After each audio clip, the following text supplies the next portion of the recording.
Hey, PopRockers, how are you? Paul with you right now. We recently sat down with Nathan Cavaleri and we spoke about his new album, Miracles. We spoke about lots more, so stick around. Here he is, Nathan Cavaleri. Cheers.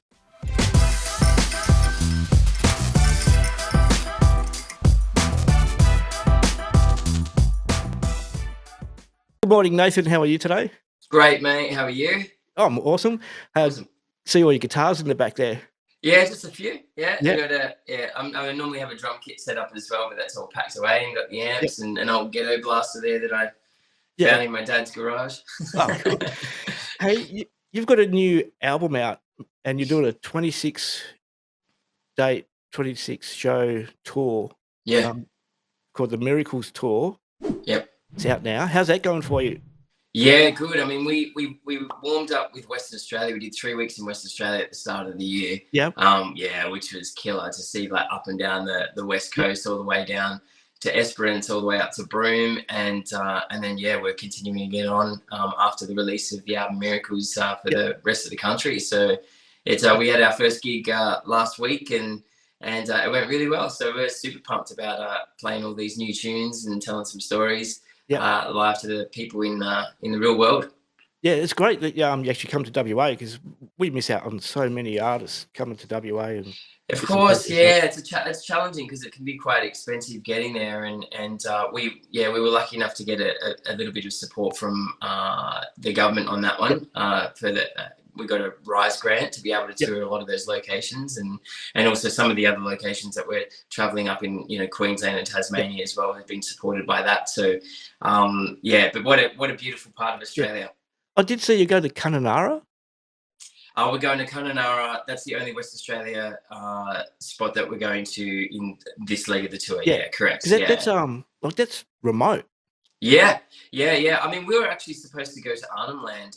We had written permission from the elders, and it was all hooked up, ready to go. But unfortunately, the government have now done these exclusive deals with all the trucking companies, which prevents them from driving basically trucks into Arnhem Land, so we can't get production in there unless we pay, like, I think it was like for to do 4 gigs there, it was going to cost us $50,000 just to get the stage and the PA. So it's really unfortunate, but have you ever been there? Yeah, I did. I've been there twice as a kid, and it's a really special part of the country. I feel like been there. Yeah, I mean, I didn't really get to see much about the only sort of bit of Aboriginal culture I was exposed to at that age was, what we'd see here, locally around Sydney, which is not really an indicator, a reflection of it. And it wasn't until I got to Arnhem Land that I was able to see the true beauty of Aboriginal culture. It's a special thing. But I was really looking forward to revisiting that now as an adult, and just meeting and connecting with some of the locals. But it's a really humbling place to go. Because I was there in my 20s, and we had to have, like, really strict controls. If there was a smoker, they went in with 25 cigarettes. They come out with 25 cigarette butts. Yeah. And a lot of people don't see that side of the culture and how in tune with the earth they are. Yeah, absolutely. Yeah, and that's what given my history with mental health, that's what I was really looking forward to, having conversations with locals just about some of those traditions and rituals and everything that I suppose their take on sort of well-being. It kind of like hit me I've done a lot of research in Buddhist psychology, and I thought, I reckon there'd be a lot of magic right here on our doorstep, and things that we can learn from Aboriginal culture. So I'm already learning so much. That's good. Hey, now a bit about yourself. Yeah. So for any one of our listeners or watchers who don't know, you were a child prodigy. You started playing guitar at about 3. Yeah, I was pretty young. I mean, if you ask my parents, they'll actually say that I wasn't a natural. The only thing natural was my passion for it. Abnormally, just an abnormal amount of passion. I was just drawn to the guitar like nothing else. And then work ethic, where I would just get in my room, bury myself in there, and just play and play and play. And we we couldn't have engineered what happened to me as a kid. All Yeah. those opportunities, it was just life. Yeah. And luckily my parents capabilities or abilities to be able to just roll with it, Yeah. despite how epic it was. Yeah. Now with that, and having those opportunities, there was also people, I think I read it in the press, but you were told you wouldn't be a singer, but Mm. here you are, you're doing it. Yeah, I mean it's weird. It's still, I obviously have some contrasting beliefs and thoughts about my voice that come from definitely come from the past. I Yeah. find it really weird to be complimented on my voice. We played New Zealand, Yeah. supporting Cavaleri at the power station to between 1,000 to 2,000 people for 2 nights, and New Zealand aren't aware at all of Yeah. my history, and so they just were receiving me as I was on stage without Yeah. any preconceived ideas. And I got a lot of, positive feedback about my Yeah. voice over my guitar, Yeah. which I found incredibly weird. Yeah. Yep. So, but yeah, that's when you get that type of advice from people you look up to, it's hard to shake it. Yeah. Yeah, how does that play on your like you said, your mental health when you said, they say to you, "You're never gonna be a singer, don't be a singer." Mm. And, that's what you're striving to do is release your music and things. How does it make you feel, like, with your mental health and things? Yeah, it's. I mean that didn't really rattle me like to my core like Yep. some other issues that I've had over the past. But what it did do is stop me from really letting go on Yep. stage and properly singing the songs Yep. and enjoying myself. And Yep. it created a lot of tension in my body when I would sing, because I Yep. felt like it was hard for me to open up my mouth and really sing a note without Yep. there being some sort of a voice grasping on it saying, this is wrong, you shouldn't be Yep. doing this, you need to just go back to playing guitar. But then what made me question it is that I also had people saying to chuck away my guitar, Yeah. Yeah. and that's when I was like, hang on, maybe I'm listening to the wrong people here. Yeah. But you've played with people like Jimmy Barnes, Johnny Diesel, like famous Aussies, but you've also played with BB King, Mm. and the list goes on. It's like, it's amazing. Yeah, I mean, I think I wasn't a particularly I was a pretty shy kid in a sense that I'm not an extrovert anyway. Yeah. I'm probably Yeah. sitting there in the middle, and I'm grateful that I had all of those artists around Yep. me, whether they were big or just because there are also artists that I worked with that weren't all that well known, that had Yep. just as much of a positive impact on me. But to have all that encouragement and to learn, I think really helped to balance me out psychologically, and Yep. and it showed me how important it is to be true to yourself. Yeah.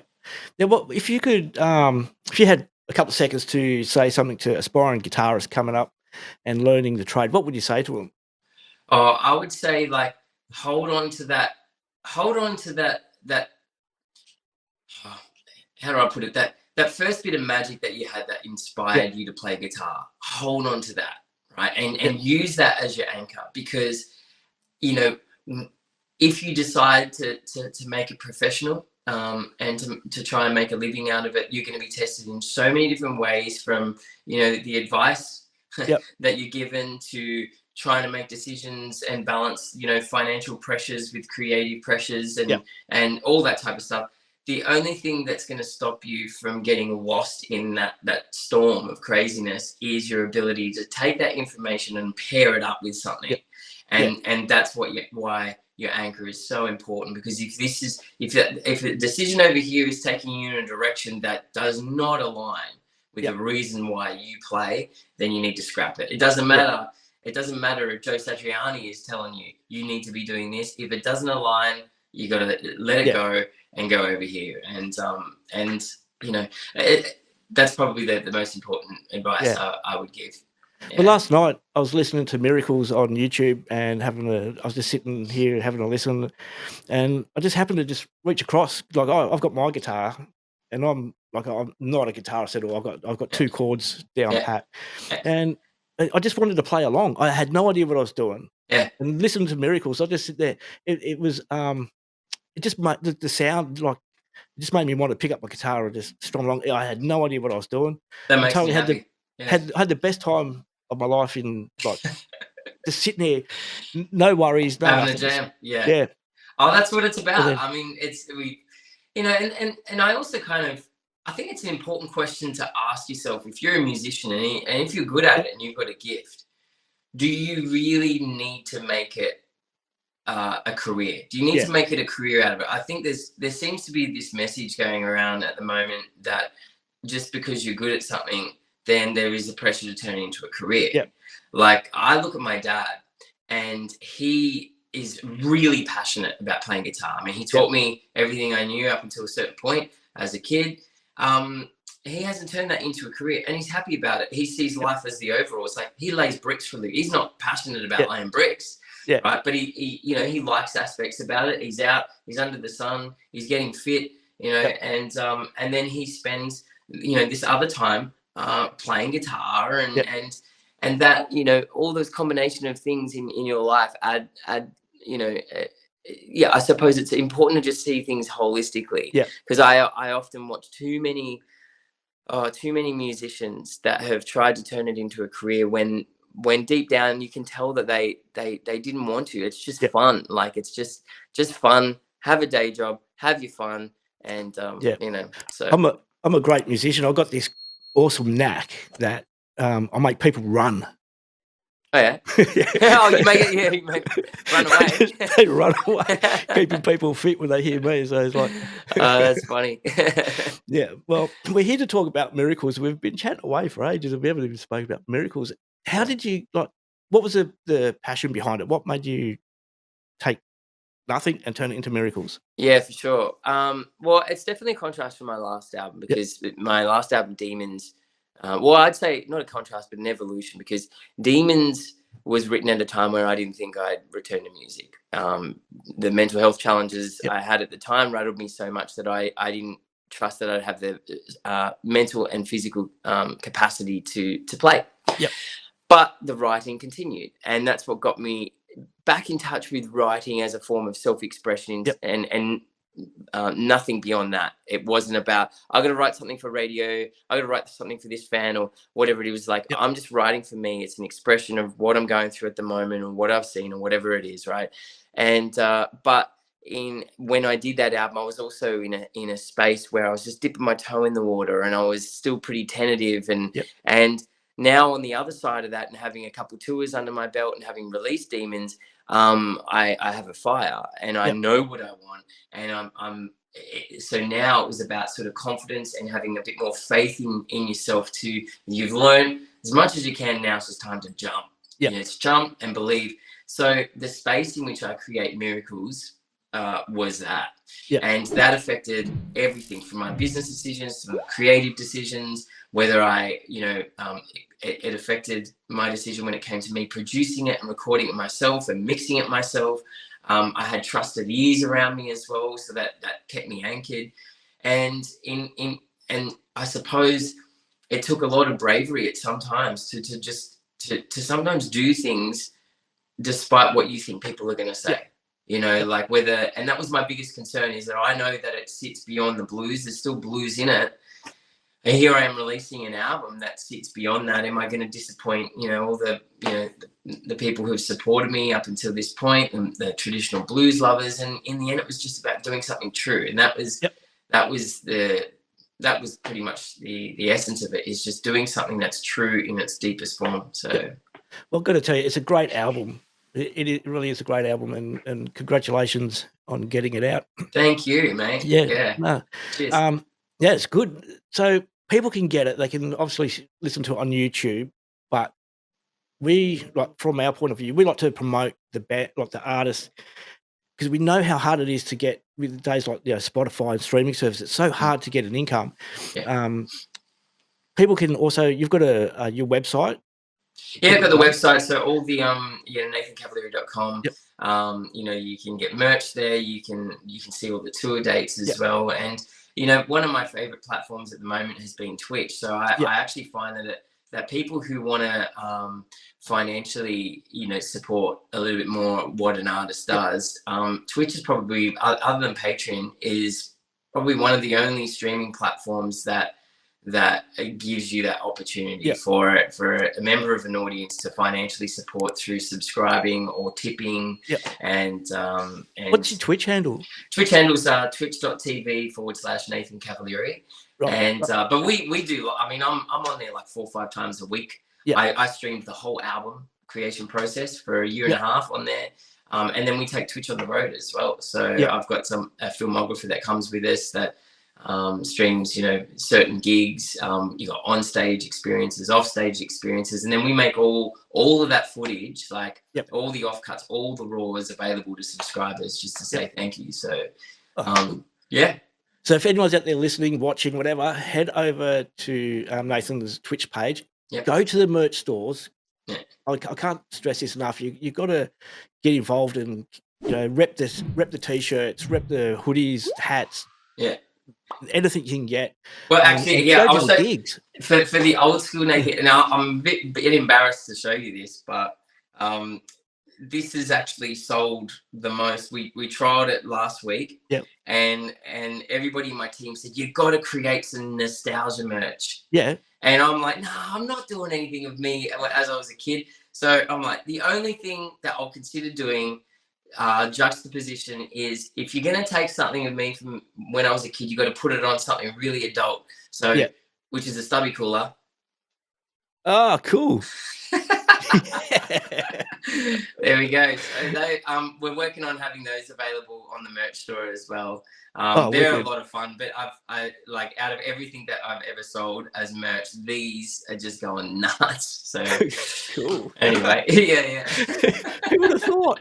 I know, it's crazy. I feel like, you know, because I announced it at Katoomba in a pretty embarrassing way, and I felt like people just bought it just to embarrass me more than anything. So anyway, whatever works.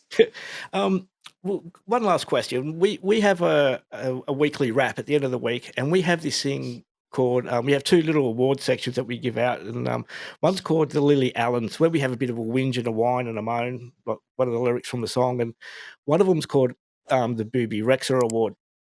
The Booby Rexer Award is known for a number of reasons, but just recently we've been talking about people throwing things on stage and getting hit. Has anyone thrown anything to you on stage? I've been hit by a full can of beer when I was 13, and it was, I don't know, it's a funny you got thing. Hit by it? Yeah. It didn't hurt. It was just kind of a hit. But man, I had a big Maori bass player playing with me at the time, and he stopped the band. He pointed to that guy, and then he disappeared. I don't know what happened to the guy. The bass player came back. I didn't see the guy again. You never know, but yeah. No, I know. But I saw Daniel Johns from Silverchair. Poor guy got hit. I was watching him. He was playing at the Pier in Santa Monica. It was a free gig back when they just dropped Frog Stomp, and you know, massive. And some guy, because it was a big mosh pit, so everyone's throwing all sorts of stuff in the air, and then he just got hit by a bottle, smashed his eye, blood coming down, and like an absolute rock star, just smiled and kept playing. You just got to hope that people start throwing money. Money would be nice, you know. That'd be nice. Make it rain. Yeah, I know, absolutely. Cool. Hey, look, thank you very much for joining us. It's been an absolute pleasure having a chat. I wish you all the best with your, thanks, mate. With everything. So cheers. Too easy. Thank you very much for joining us. Yeah, absolute pleasure. Thanks for having me. All right, take care. See you, mate. All right, so we'll just edit the beginning and the end of that out. It's been absolutely awesome chatting to you. Thanks, mate. Yeah. We'll have to keep in touch. Where in West Australia are you based? Rockingham. We're about 40 minutes south of Perth. Okay, cool. Yeah, sweet. Yeah, I loved playing there, and it did really well. So hopefully we'll be able to make it work to get over there next year. Yeah. Well, good luck. I hope it really goes well for you. You deserve it. It's an absolute treat speaking to you. Thanks, mate. I appreciate it. Take care. You take care. Cheers. Bye. Bye, mate.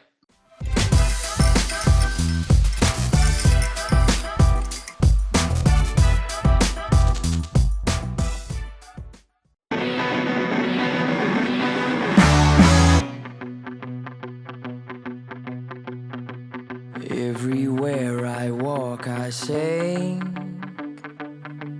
too deep, too deep,